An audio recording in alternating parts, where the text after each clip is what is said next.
নির্বাচনে বিএনপির করা অনিয়ম জালিয়াতির মামলায় সাবেক প্রধান নির্বাচন কমিশনার KM নুরুল হুদাকে মৃত্যুদণ্ড দিয়েছেন আদালত। সাবেক প্রধান নির্বাচন কমিশনার নুরুল হুদার 10 দিনের রিমান্ড আবেদন জানিয়েছে পুলিশ। ভিডিও বার্তায় খালেদা জিয়া দেশের জনগণের উদ্দেশ্যে বলেন, সেই নুরুল হুদা নামের ব্যক্তিকে 24 ঘন্টার মধ্যে ফাঁসিতে ঝোলাতে হবে।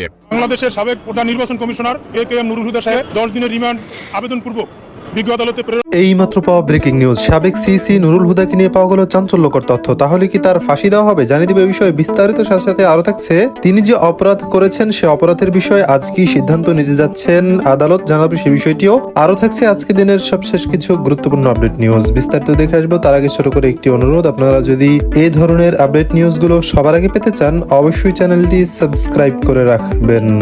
ভিডিও বার্তায় খালেদা জিয়া দেশের জনগণের উদ্দেশ্যে বলেন, দেশের গণতন্ত্রকে যিনি গলা টিপে হত্যা করেছেন, যিনি 2014, 2018 এবং 2024 সালের নির্বাচনে রক্তের নদী বইয়ে দিয়েছেন, সেই নুরুল হুদা নামের ব্যক্তিকে 24 ঘন্টার মধ্যে ফাঁসিতে ঝোলাতে হবে।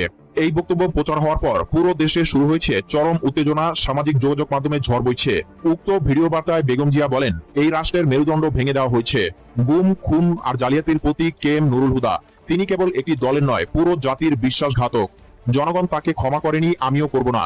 তাই বলছে 24 ঘন্টার মধ্যে তাকে বিচারের সম্মুখীন করে সর্বোচ্চ শাস্তি নিশ্চিত করা হোক। খালেদা জিয়ার এই বক্তব্যকে রাজনৈতিক বিশ্লেষকরা ইতিহাসের সবচেয়ে বিস্ফোরক হুঁশিয়ারি বলেছেন। মাত্র 24 ঘন্টা আগে উত্তরার নিজ বাসা থেকে গ্রেফতার হন সাবেক CSE KM Nurul Huda. BNP দায়ের করা রাষ্ট্রদ্রোহ ও নির্বাচন জালিয়াতির মামলায় তাকে 4 দিনের রিমান্ডে নেওয়া হয়েছে। গ্রেফতারের সময় জনতা উত্তপ্ত হয়ে পড়ে। ভিডিওতে দেখা যায় একদল বিক্ষুব্ধ মানুষ তাকে ঘিরে ফেলে তার গলায় জুতার মালা পরিয়ে স্লোগান দেয়, ভোট চোর, গণতন্ত্রের শত্রু, নুরুল হুদার ফাঁসি চাই। খালেদা জিয়া সরাসরি ফাঁসির নির্দেশ শুধু বিএনপির নয়, সমগ্র রাজনীতিতে ভয়ানক সাড়া ফেলেছে। রাজনৈতিক পর্যবেক্ষক ডক্টর মনিরুল ইসলাম বলেন, এটা গণ আন্দোলনের সূচনা হতে পারে। এই ধরনের দাবিতে মানুষ রাস্তায় নামলে রাষ্ট্রপতি ও বিচার বিভাগও চাপে পড়ে যেতে পারে। একই সঙ্গে শোনা যাচ্ছে বিএনপি নীতি নির্ধারণী কমিটির জরুরি বৈঠকে একটি প্রস্তাব আনা হয়েছে, যেখানে বলা হয়েছে জনগণের আদালতে নুরুল হুদার বিচার করতে হবে। লাখো জনতা রাস্তায় নেমে আসে। তাদের মুখে একটাই স্লোগান, গণতন্ত্রের কবর খননকারী হুদার ফাঁসি চাই। ঢাকা, শাহবাগ, প্রেস ক্লাব, নয়াপল্টন এবং গুলিস্তান হয়ে উঠেছে দাবির ঝড়ের কেন্দ্রবিন্দু। ফেসবুক, টুইটার, ইউটিউব ও টিকটকে শুরু হয়েছে লাইভ ভিডিও স্ট্রিমিং। হাজারো মানুষ একযোগে ফাঁসি চাই গান গেয়ে ভিডিও আপলোড করছে। সরকারি একটি সূত্রে জানা গেছে, সেনাবাহিনীর উচ্চ পর্যায়ের আলোচনার জন্য একটি জাতীয় নিরাপত্তা বিশেষ বৈঠক আহ্বান করা হয়েছে।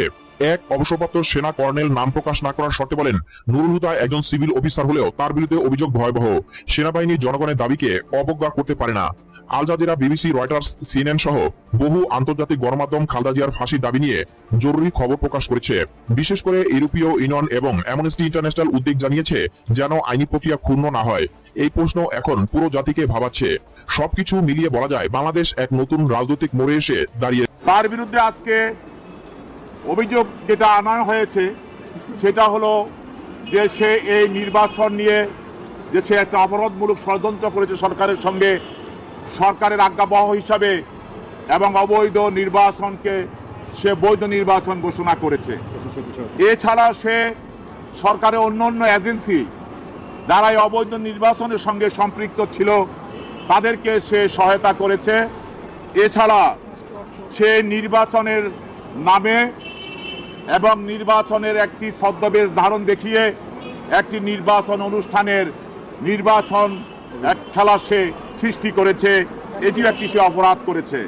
এছাড়াও সে নির্বাচনের চলাকালে সুষ্ঠু নির্বাচন হচ্ছে বলে সারা বাংলাদেশে সে বিবৃতি দিয়ে এটাও সে একটি ফৌজদারি অপরাধ, সে মিথ্যা বিবৃতি প্রদান করেছে।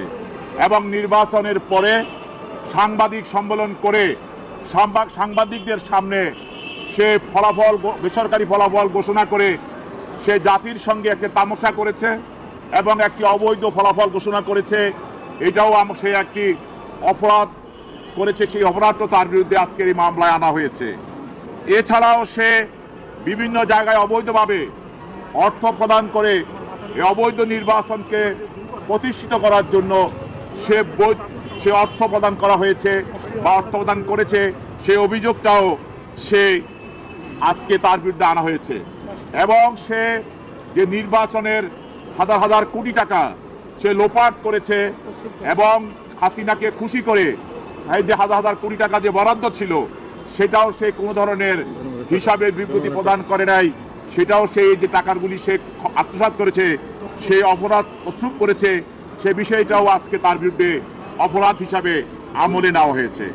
সর্বশেষ সে এই যে বিভিন্নভাবে প্রিসাইডিং অফিসার এবং ডিসি, এসপি, ওসি, ইউনো সবাইকে প্রভাবিত করে মানুষের ভোট অধিকার হরণ করে, দিনের ভোট রাতে করে ভোট বক্স বন্ধ করে মানুষের সঙ্গে প্রতারণা করে এক ধরনের মিথ্যা বানোয়াট এবং অবৈধ 18 নির্বাচন ঘোষণা করে হাসিনার অবৈধ সরকারকে সে বৈধতা দিয়েছে। এটাই ছিল তার বিরুদ্ধে অভিযোগ। তার পক্ষে তার আইনজীবীরা ছিল, তার আইনজীবীরা তার পক্ষে রিমান্ড বাতিলপূর্বক জামিন প্রার্থনা করেছেন। বাংলাদেশের সাবেক প্রধান নির্বাচন কমিশনার জনাব AKM নুরুল হুদা সাহেবকে শেরেবাংলা নগর থানার একটি মামলায় 10 দিনের রিমান্ড আবেদনপূর্বক বিজ্ঞ আদালতে প্রেরণ করেছেন। আমরা বিজ্ঞ আদালতে রিমান্ড বাতিলপূর্বক জামিনের আবেদন করেছি। বিজ্ঞ আদালত আমাদের জামিনের শুনানি উনি মনোযোগ দিয়ে শুনেছেন। আমরা বিজ্ঞ আদালতকে বলেছি আজকে যে মামলায় পেনাল কোডের যে ধারাগুলোতে অভিযুক্ত করা হয়েছে সে সকল ধারাগুলো বেইলেবল সেকশন এবং ওই ধারাগুলো নির্বাচন কমিশনের কোনো কর্মকর্তার উপরে লাই করে না। এবং আমরা বলেছি যে এই ধারাগুলো শুধু নির্বাচনের যে প্রার্থী এবং ভোটারদের উপরে এই ধারাগুলো বর্তায়। অতএব বিজ্ঞ আদালতকে আমরা এটি বুঝাতে সক্ষম হয়েছি এবং আমরা বলেছি যে এই আসামি উনি মহান মুক্তিযুদ্ধে 9 নম্বর সেক্টরে বরিশাল অঞ্চলে একজন সাব সেক্টর কমান্ডার হিসেবে উনি মুক্তিযুদ্ধের সম্মুখ সারিতে উনি অংশগ্রহণ করেছেন এবং উনি পটুয়াখালী জেলায় 1971 সালে পটুয়াখালী জেলাকে উনি হানাদার মুক্ত করেছেন 8ই ডিসেম্বরে। আমরা এই কথাগুলি বিজ্ঞ আদালতে বলেছি এবং উনি একজন 80 ঊর্ধ্ব একজন সিনিয়র সিটিজেন হিসেবে উনি বিভিন্ন রোগে যেমন উনি হার্ট, কিডনি, উচ্চ রক্তচাপ, ডায়াবেটিস সহ বিভিন্ন জটিল রোগে উনি আক্রান্ত। এই বিবেচনায় ওনার রিমান্ড বাতিলপূর্বক আমরা জামিন শুনানি করেছি। বিজ্ঞ আদালত আমাদের বক্তব্য শুনেছেন। পরবর্তীতে বিজ্ঞ আদালত উভয় পক্ষে শুনানি আনতে 4 দিনের রিমান্ড। মেঘনা নদীর কোল ঘেঁষা জনপদ নরসিংদীর সদর উপজেলার আলোকবালী ইউনিয়ন। নদী ঘেরা এই চরাঞ্চলের বাসিন্দাদের যাতায়াতের একমাত্র ভরসা নৌকা। নানা প্রতিকূলতায় নদীপথে সদরে আসতে সময় লেগে যায় 4 ঘন্টা থেকে 5 ঘন্টা। মৃত্যু ঝুঁকি মাথায় নিয়ে রোগী কিংবা প্রসূতি মায়েদের নেওয়া হয় হাসপাতালে। ঝুঁকি নিয়ে নদী পারাপার হয় স্কুল কলেজগামী শিক্ষার্থীরা। এই জায়গার মানুষের সবচেয়ে বড় সমস্যা হচ্ছে যোগাযোগ ব্যবস্থা। মুমূর্ষু রোগী অথবা ডেলিভারি রোগী আমরা নিতে দেখা গেছে অনেক সময় রাস্তায় মারা যায়। আলোকবালী থেকে পঞ্চবটি একটা ব্রিজ হয়, তাহলে আমাদের সবাই উপকৃত হবে। সবার প্রাণীরা দেবে এই ব্রিজটা যেন অতি শীঘ্রই আমাদের বাস্তবায়ন করে দেবে। অবশ্য সেতু নির্মাণের সম্ভাবনা যাচাই করা হয়েছে। শিগগিরই সেতু নির্মাণের আশ্বাস স্থানীয় সরকার প্রকৌশল অধিদপ্তরের। আমাদের একটা প্রকল্প আছে, সেই প্রকল্পটার ভিতরে এটার সার্ভে হয়ে গেছে এবং হাইড্রোমরফোলজিক্যাল স্টাডিও হয়ে গেছে। ইনশাল্লাহ এই প্রকল্পটা যদি আলোর মুখ দেখে ইনশাল্লাহ আমাদের এই ব্রিজটা বাস্তবায়ন হবে। আলোকবালী থেকে করিমপুর ইউনিয়নের শ্রীনগর পর্যন্ত 300 মিটার দৈর্ঘ্যের সেতু নির্মাণ হলে ভাগ্য বদলাবে 9 গ্রামের প্রায় 50,000-এর বেশি মানুষের। সময় সংবাদ, নরসিংদী। দেখছিলেন বিস্তারিত। এ সম্পর্কে আপনাদের মন্তব্য কমেন্টে লিখে পাঠাবেন। ভিডিও ভালো লাগলে চ্যানেলটি সাবস্ক্রাইব করতে ভুলবেন না। এবারের মতো এখানেই বিদায় নিচ্ছি।